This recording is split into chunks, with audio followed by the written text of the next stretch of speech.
Welcome back. We are in Matthew chapter 20 now in verse 29.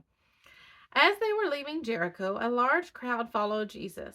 Two blind men sitting by the side of the road heard that he was passing by and shouted, "Son of David, have pity on us." Remember, son of David is the term that they use to refer to the Messiah. Jesus stopped, called them, and said, "What do you want me to do for you?" They said to him, "Lord, open our eyes."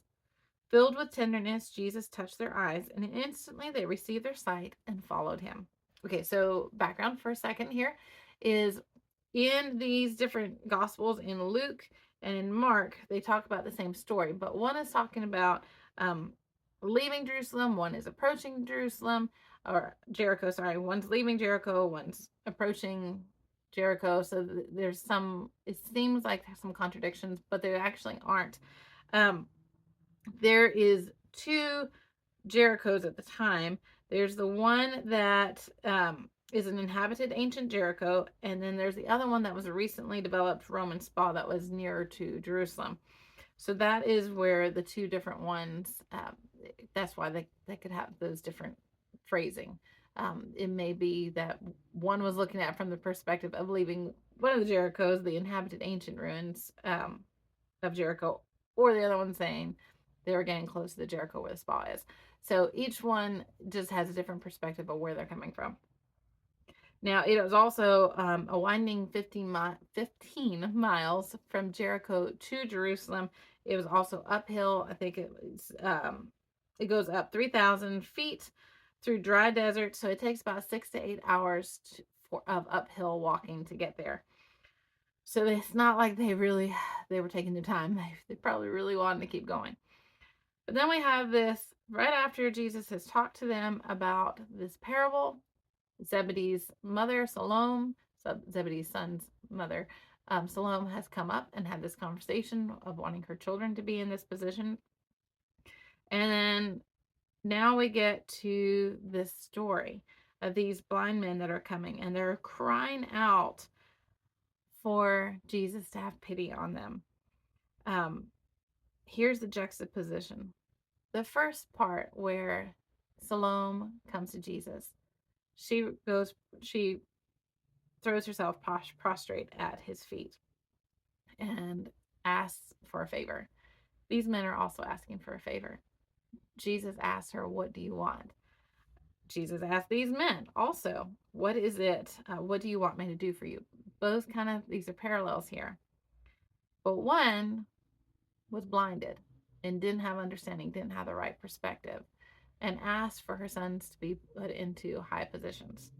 Here, these men are recognizing that they are blind. They know that they're blind, and they want their perspective restored. And so in the first story with James and John, Jesus said, "I can't grant that request. One is not mine to grant, but you also have the wrong perspective. You're blind." Here, Jesus has compassion on them because they're saying, "Lord, open our eyes. Give us the right perspective. Help us to be able to see clearly." And so Jesus is filled with compassion and tenderness, touches their eyes, and they instantly receive their sight and they follow him. So their eyes are opened. Now they have the right perspective, and that request is granted. And that was what Jesus wanted for his disciples, to have the right perspective, to see clearly, because right now they're still blind and they're not fully understanding. Also, the other thought I've actually had shared this years ago. When I was a teenager, I felt like the Lord had put this on my heart, that these men were shouting and were totally unashamed of all the crowds and the people around them that were telling them, "Be quiet, be quiet." But they didn't care. They didn't care what they look like. They didn't care if they look like wild men. They didn't care what anybody thought of them. They wanted an encounter with Jesus. And it if it was embarrassing, that nothing on the world mattered to them other than an encounter with Jesus and speaking with Jesus. They knew where their healing was coming from. They knew that he was salvation because they called him Messiah, son of David. So they did not care what other people thought. They would do whatever it took to push through and see Jesus. And this is exactly what he wanted them to understand too, is it didn't matter what your background was. It didn't matter how blinded you were. The grace has been extended, just as he did with these workers. They might have been blinded for a time. They might have been idle and lazy and all the things. Um, and they might not have seen clearly to make sure they got out to the place they needed to be to receive the work, to get work. But at some point, they got desperate enough. They went out and they sought work. And so Jesus extended the grace. Well, here Jesus is extending grace to these blind men. And they're saying, just help us to see clearly. We need to see clearly. And Jesus extended the grace and he offered them healing. And so they received it and they walked and they received their sight and followed him.